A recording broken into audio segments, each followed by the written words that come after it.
Hello ladies and gentlemen, Uncle Matt here again with a really simple thing to make, Hasselback potatoes.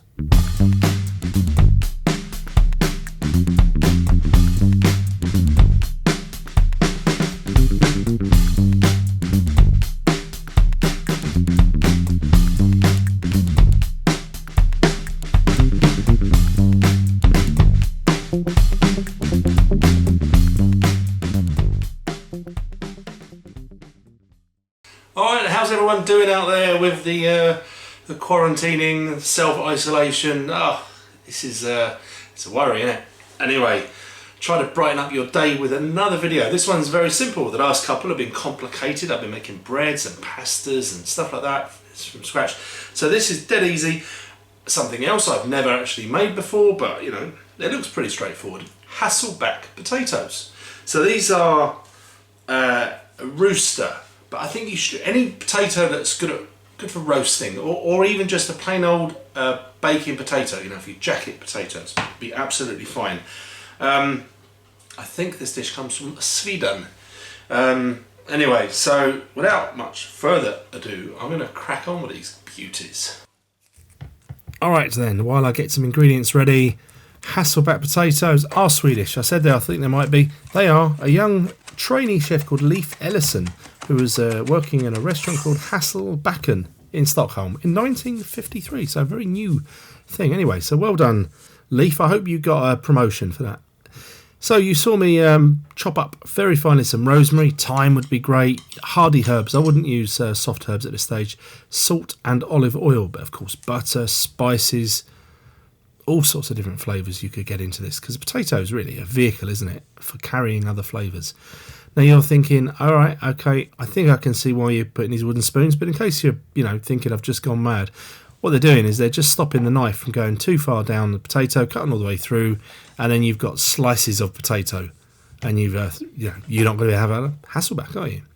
And you can see me trying to open up those gaps, but if I try too hard at this stage, I think I'm just going to break the thing open. So that's fine. Get your spuds into a roasting tray or tin, whatever. Give them a thorough brushing with this seasoned oil. Get your oven already hot. I've got mine to 200 degrees centigrade, which is 390 approximately Fahrenheit. Get them in there, and 20 minutes later, obviously they're nowhere near ready yet, I just want to see if I can open up those gaps a little bit, because I want to give them another basting with this flavoured oil. So hopefully it's going to penetrate into them. There's not an exact recipe in this, but I do put a copy of it in my description in all my videos. So if you're ever wanting to see, you can have a little look down there. Right, 20 minutes later, looking better, still not completely cooked, but now I can open them up a bit more, a better chance of getting more in there. And actually, potentially, that tray was a bit small, perhaps it was stopping them from opening a bit much anymore. And cooking times will vary based on the size of your spuds, what they like, your oven, all of those different factors. So this is just a guide really. After 1 hour, those spuds are ready. So you can either serve them straight away, reheat them later. Be lovely with a steak or just on their own, but I haven't finished yet.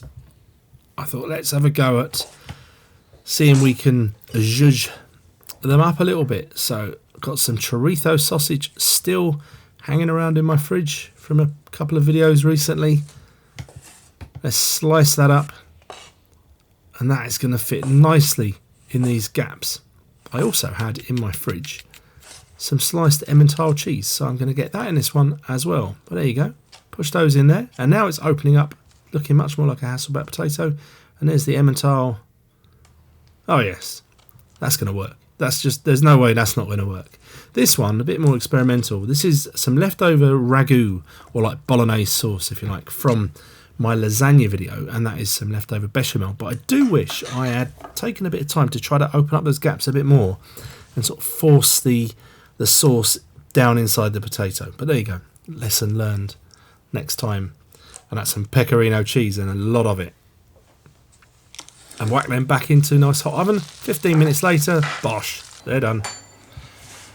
Right, Hasselback potato. So obviously just a traditional method, seasoned, you know, herbs. You can put butter in there, you know, anything you do with a jacket potato or baked potato you can do with a Hasselback potato, and then some. The experiments have turned out really nice. That looks absolutely lovely, the chorizo and Emmental. But I want to get stuck into this one because obviously it's cooling down a lot because I've spent the last 10 minutes faffing around taking photographs. Yeah, let's have a go at this. You're not really going to be able to see it very well, but if we cut into it, have a look in between. Yeah, there's not as much gone in between the gaps as I was hoping it would.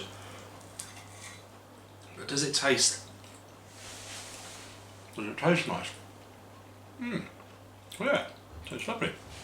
So if you've got some ingredients knocking around in your fridge, bits and pieces, leftovers, you've got some potatoes, and you want to zhuzh up a baked potato, have a go at a Hasselback potato.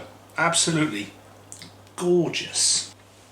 Thank you very much for watching, and see you in the next video, probably coming really soon.